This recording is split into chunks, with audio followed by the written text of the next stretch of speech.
Orient ini sebenarnya populer itu lebih di Rusia. Jadi market mereka yang terbesar itu awalnya di Rusia, bahkan melebihi Seiko.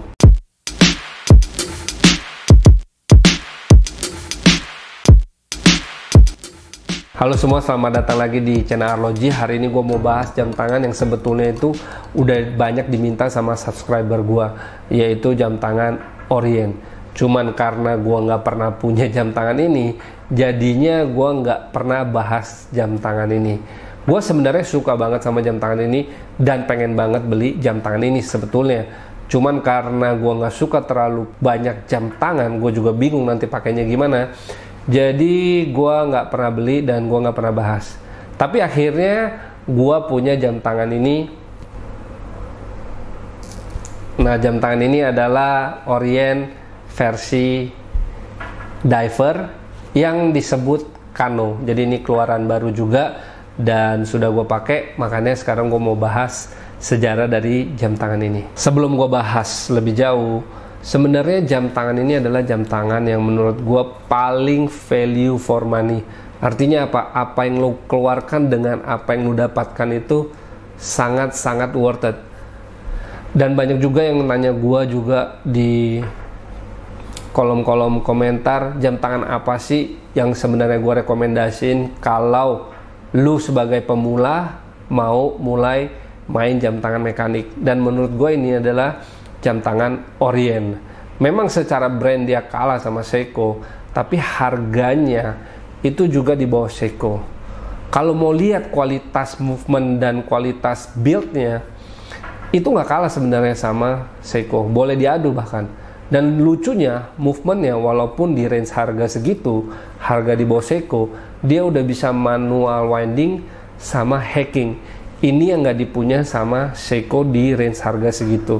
Jadi kalau SKX 009 atau 007 itu dia belum bisa manual winding, hanya full automatic dan belum bisa hacking. Hacking itu kalau crownnya lo tarik pada saat lo mau setting, itu detiknya berhenti. Nah, itu yang nggak ada di Seiko. Kemudian selain untuk pemula, yang gue maksudkan adalah kalau orang yang punya budget terbatas tapi mau punya jam tangan mekanik yang kualitasnya bagus, menurut gue lo boleh ambil Orient ini. Kenapa gue bilang kualitas dari Orient ini nggak main-main? Orient ini kesannya tuh dari Cina. Sebenarnya enggak.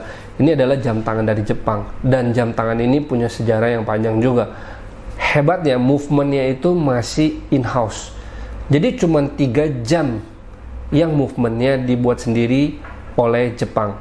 Yaitu Seiko, Citizen, dan ini Orient. Sejarah panjang dari Orient ini dimulai tahun 1901, zaman Jepang tuh masih rajin-rajinnya perang sama orang yang namanya Yoshida. Jadi dia buka toko grosir jam tangan dengan nama tentunya Yoshida Shop di Ueno, Taito, Jepang. Ini orang sedikit narsis karena Seiko itu bukan nama dari pendirinya, tapi ini orang bikin toko pakai nama dia sendiri. Oke, gue lanjut. Jadi Yoshida ini punya toko jual jam tangan import dari Eropa. Jam tangan itu laku banget. Sampai akhirnya di tahun 1912 dia expand bisnisnya ke bidang manufaktur dengan bikin case jam tangan dari emas di tahun 1920. Namanya Toyotoke Manufacturing. Didirikan tahun 1920 untuk produksi jam meja sama alat ukur gauge. Jadi alat ukur yang kalau lo suka ke laboratorium, itu alat ukur yang lebih detail. Baru tahun 1934 Toyotoke ini mulai produksi jam tangan. Tahun 1936 bikin lagi pabrik di Hino, Tokyo, Jepang. Awalnya pabrik ini sangat sukses, cuma pabrik ini akhirnya bangkrut di tahun 1949. Apalagi alasannya kalau bukan karena kekalahan Jepang di Perang Dunia Kedua. Habis itu Toyotoke Manufacturing ini tutup. Pabrik jam tangan Yoshida lahir lagi akhirnya di tahun 1950. Didirikan dengan nama Tamakeiki Company. Perusahaan ini melanjutkan produksi di pabrik lamanya yang berada di Hino tadi. Nah, setahun kemudian Tamakeiki ganti nama jadi Orient Watch Company. Di tahun yang sama Orient Star pertama dijual. Di tahun 1955 ini Orient sudah mulai jual di China. Nah, ini logo dari Orient. Logo Orient ini seperti dua singa megang huruf O, terus atasnya itu seperti crown ya, jadi kayak lambang Pertamina atau lambang Newcastle gitu kalau lu inget. Di tahun 60-an Orient luncurin Orient TriStar, jam tangan otomatis yang harganya itu terjangkau, karena kalau kalian inget jam tangan mekanik pada saat itu harganya mahal banget. Hampir semua jam tangan Orient TriStar ini ukurannya di bawah 40 mm dan punya push button untuk setting tanggal di arah jam 2. TriStar ini kalau di Seiko itu seperti Seiko 5-nya, jadi versi murah dari Seiko. Nah, kalau TriStar ini adalah versi murah dari Orient. Jadi udah murah, ada versi murahnya lagi. Jadi TriStar 3 bintang itu mewakili kualitas, harga, dan desain. Di tahun 1960, The Royal Orient mulai dijual. Beberapa jam tangan yang pernah dibikin adalah Dynamic tahun 1956, Grand Prix 100 tahun 1964. Ada juga Finest, jam tangan otomatis dengan dede tertipis pada zamannya. Jadi nggak main-main. Orient ini selain cuman bikin jam, dia juga melakukan research and development sehingga dia bisa melakukan terobosan-terobosan pada saat itu. Kemudian dia bikin 10-bit di tahun 1970. Gua sendiri pernah hadirin fans clubnya Orient waktu itu kalau nggak salah di salah satu cafe di daerah Sudirman. Dan ternyata cukup banyak banget penggemar dari jam tangan Orient ini. Dan Orient ini sebenarnya populer itu lebih di Rusia. Jadi market mereka yang terbesar itu awalnya di Rusia. Bahkan melebihi Seiko di Rusia ya. Kenapa? Karena mereka masuk duluan. Dan menurut gua kenapa Orient ini murah? Mungkin juga karena Orient nggak banyak melakukan marketing. Jadi mereka kalau lu lihat jarang banget ada iklan atau sponsorship. Kadang-kadang hal-hal yang gitu yang bisa membuat jam tangan itu atau produk-produk tertentu harganya menjadi lebih mahal. Nah, Orient ini nggak terlalu kedengaran, jadi harganya itu mereka bisa tekan dengan kualitas yang masih sangat baik. Di tahun 2004 Orient keluarin Orient Mako, jam tangan diver yang terjangkau dengan kaliber 46921. Nah, kalau misalnya Orient ngeluarin movement, itu kalibernya angkanya panjang-panjang banget, nggak tahu kenapa. Sama kayak Omega. Dia keluarin ada 3 warna, warna hitam, biru, kombinasi warna biru dan merah seperti XKX.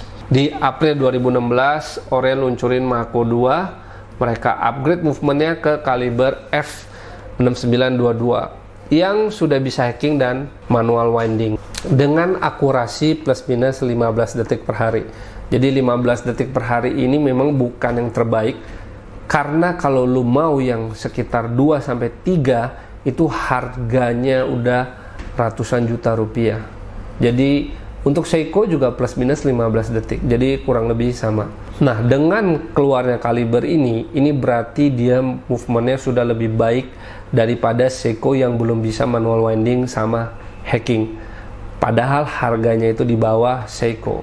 Saat yang sama mereka juga keluarin yang namanya Orient Ray. Ini juga jam tangan diver, cuman punya desain yang berbeda. Di tahun 2019 Orient keluarin Orient Kamasu dan Orient Kano. Nah, ini adalah jam tangan Kanonya dengan bezel insert yang beda, dialnya juga beda, ukurannya lebih gede dari Mako. Banyak yang bilang sebenarnya Orient ini dimiliki sama Seiko. Ini ada benar, ada enggaknya. Karena ini enggak sepenuhnya benar. Kenapa gue bilang gitu? Karena Seiko ini adalah grup besar. Grup besar artinya dia punya Seiko Watch Company dan dia punya induk perusahaan namanya Seiko Group. Nah, Seiko Group ini punya beberapa perusahaan, yaitu Seiko Watch, terus Seiko Instrument yang produksi instrumen-instrumen.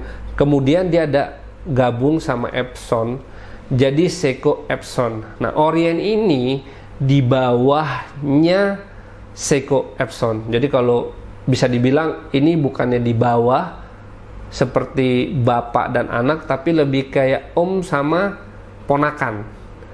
Tapi perusahaannya itu berdiri sendiri, jadi movementnya segala macamnya itu masing-masing riset sendiri, nggak ada sangkut pautnya. Sedikit gua tambahin, Orient ini sebenarnya adalah jam tangan yang harganya itu sangat terjangkau dan punya kualitas yang bagus di harga segitu.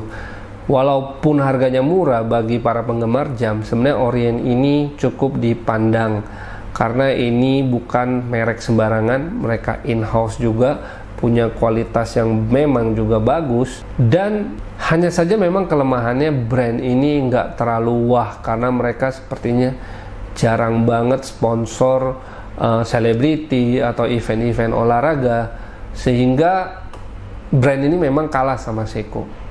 Tapi menurut gue ini value for money banget. Gimana menurut lo? Silahkan tulis komentar kalian di kolom komen. Kemudian juga kalau kalian suka silahkan di like dan jangan lupa subscribe channel ini. Oh iya, dan gue akan review jam tangan Kanonya gue. Sekian aja, terima kasih.